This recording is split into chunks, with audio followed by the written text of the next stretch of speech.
Hello, folks. How you doing? Welcome to my channel. I thought we'd have a little catch up. We're always having catch ups. Just talking about some current energies.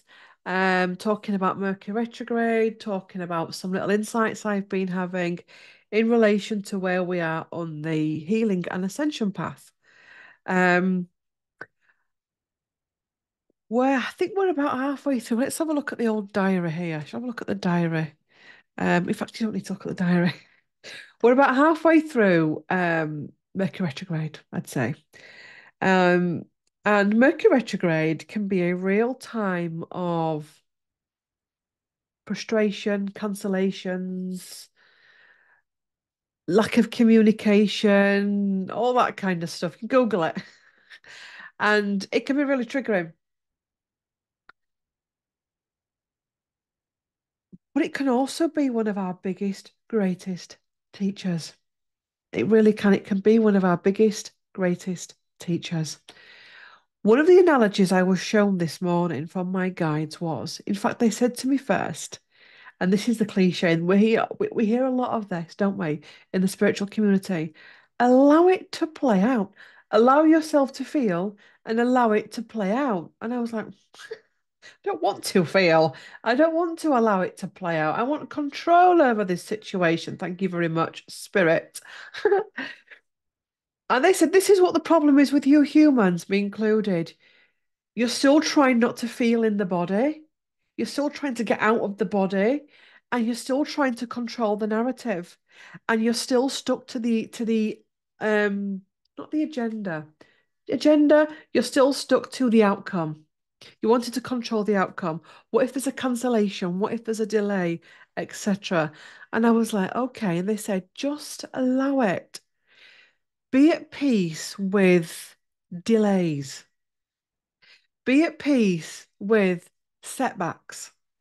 Be at peace with the players on the different play. They said to me, they showed me a chessboard and they said, be at peace with your own personal chessboard and all the different players on a chessboard and just observe and watch how all those pieces play out.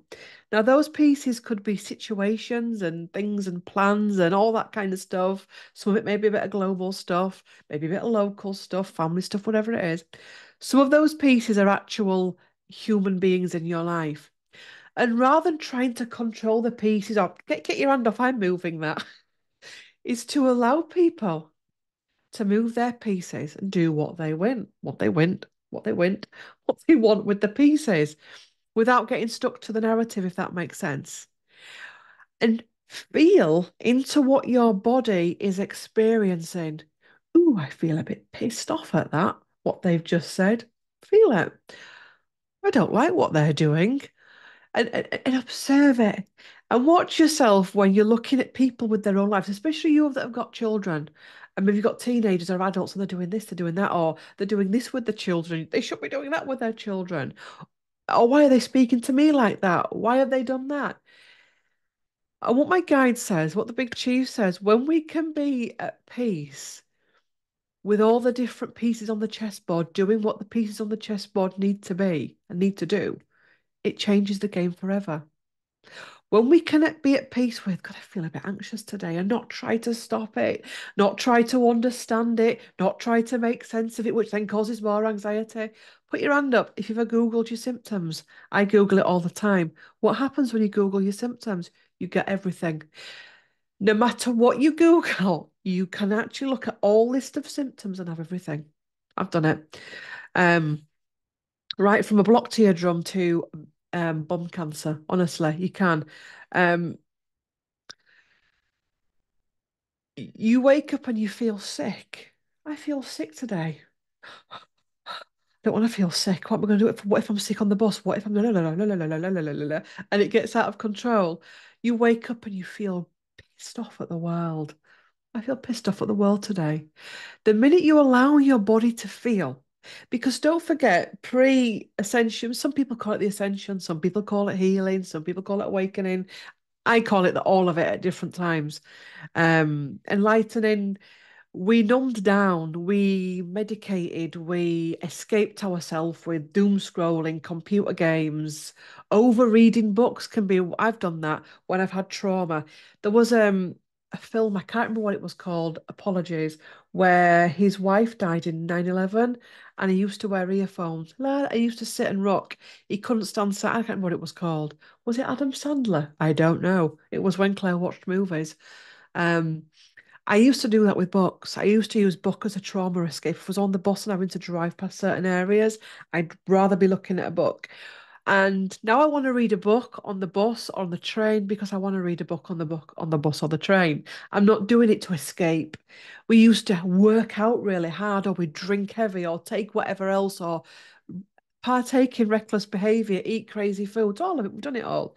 Um, Whereas now, part of the ascension path and the awakening path is to feel, is to allow yourself to feel tired, is to allow yourself to feel nervous, is to allow yourself to feel pissed off, is to allow yourself to be triggered.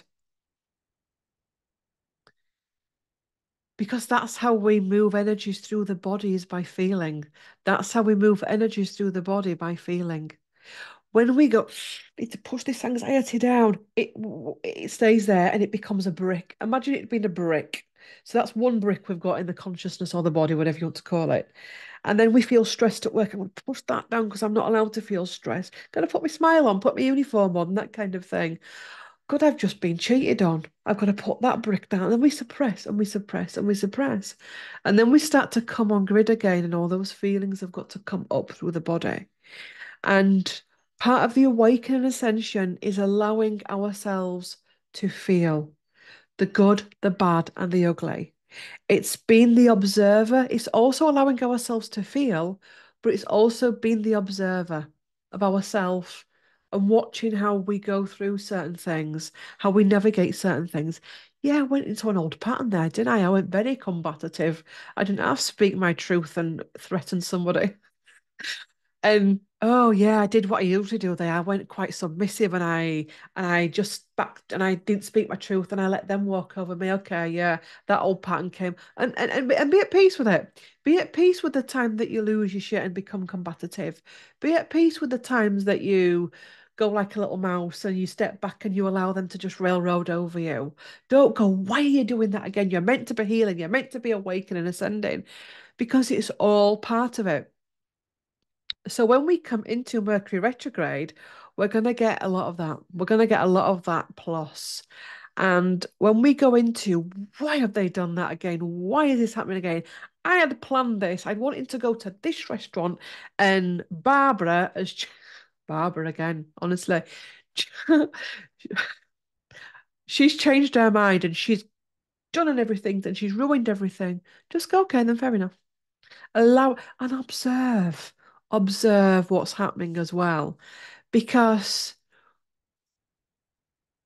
the a Native American saying, and I don't know it off by heart, so don't quote me on this, but it's something along the lines of when you're with someone and they're just like be the one that silently observes, because when you're observing you're taking note of the situation, you're able to see more of the situation.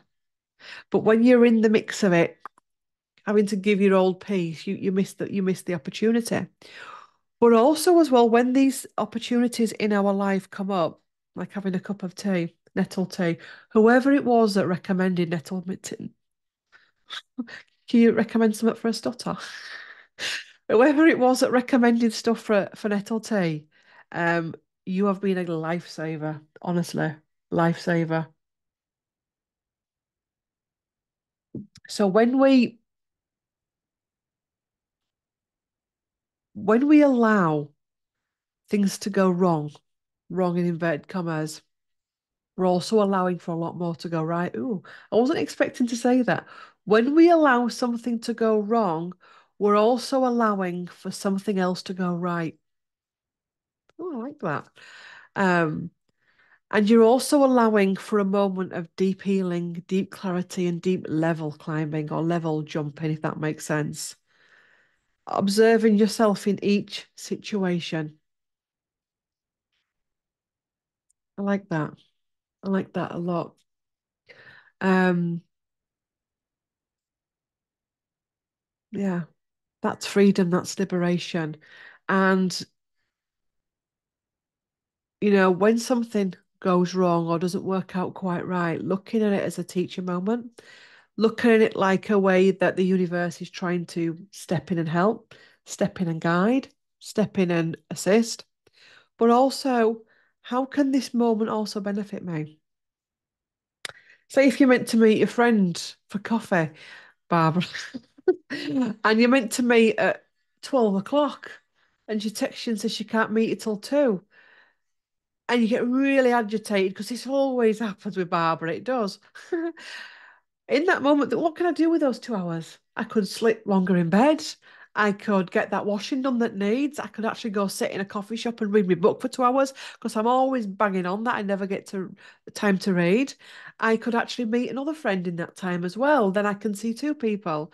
Or do you know what I mean? So again, this comes back to what I say about being the alchemist in your life as well. That no matter what gets put on your plate or your chessboard, you're able to alchemize it. And when I say alchemizing, it's not hard. When I heard about alchemizing, I used to have visions of little scientists with little chemicals and like science labs. It's not that at all. It's energetic alchemizing. It's being able to observe and manage life in a better, much more healthy, wholesome way. But it's also allowing yourself to have your moments. You are allowed as a human being to have a moment where you feel fear, where you have a moment where you cry, where you have a moment that you're angry, where you have a moment that you don't feel good enough, and all the rest of the feelings, emotions, and sensations that we can experience on a day-to-day basis. That is part of the human experience. That is part of life. You are allowed to get it wrong. You are allowed to mess up in big ways.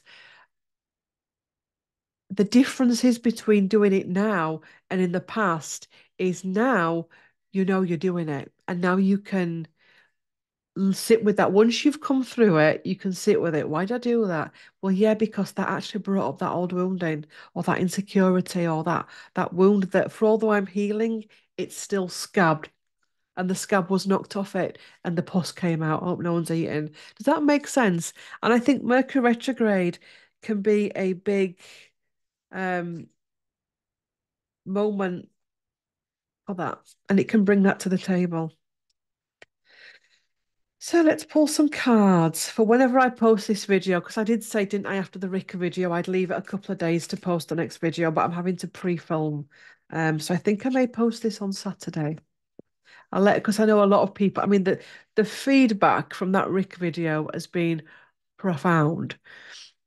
If you don't even know who he is, because some people from different countries have never heard of him, or if he's never been your cup of tea, or say you're just not into comedy channelings, you like other channelings, give it a whirl.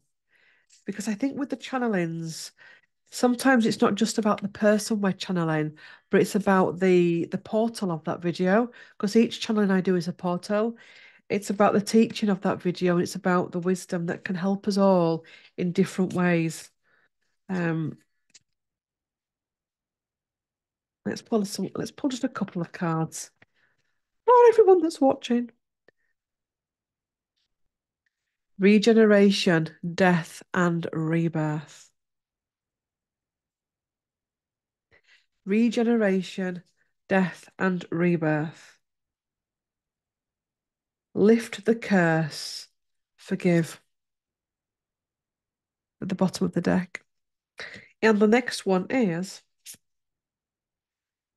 shifts happen, stabilize your energy fields.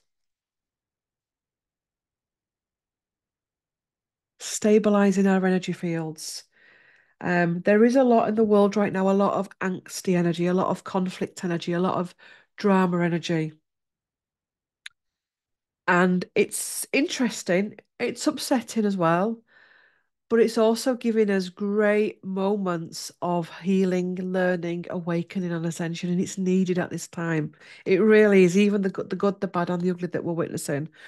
And it's given us an opportunity to learn that we still need to stabilize our energy fields. Um, that part of us that gets upset when someone says no, that part of us that gets upset when someone delays us or changes the plans, to go, okay, because the truth is, we're all human beings, aren't we? We're all human beings with our failings, our successes, our pains, our traumas, and all of that stuff. And everyone at the minute is struggling in various different levels. And the truth is, the truth is as well that a lot of people are very insular. For although they may not be fully in the body, they may be very insular in their own pain, their own plans, their own stuff. Um, and right now where we are, people are going to let you down. They're going to piss you off. They're going to betray you. But a lot of the time they're not actually doing it on purpose. They're doing it through their own lens. And being able to be the one that says, yeah, that's cool, that's fine, rather than the one that, storms and makes it worse. And using all moments in our life, the good, the bad, the ugly, to heal a little bit further, to understand ourselves a little bit further, to dance with the shadow a little bit further and learn a bit more about our shadow. God, you didn't half flip then, Claire. You didn't half flip then. See if your name Barbara. I mean, she used to learn a lot from her shadow, does Barbara? I know I'm only joking. Barbara is a made-up person. Um, but yeah, so Mercury retrograde is our greatest teacher. It's one of our greatest teachers, and it's not to be feared. Yes. So that is the video. That is it. The video done. Thank you for watching. Um, like, comment, share, subscribe, all that good stuff. Share the video if you want. If you've not watched him, watch the Rick channel, and even if you don't know who Rick is, because it's a fab one, and it will come through at another point for part two. But there is some more content that I want to bring forward as well. So thank you for watching, and I will see you in the next video. Bye for now. Bye.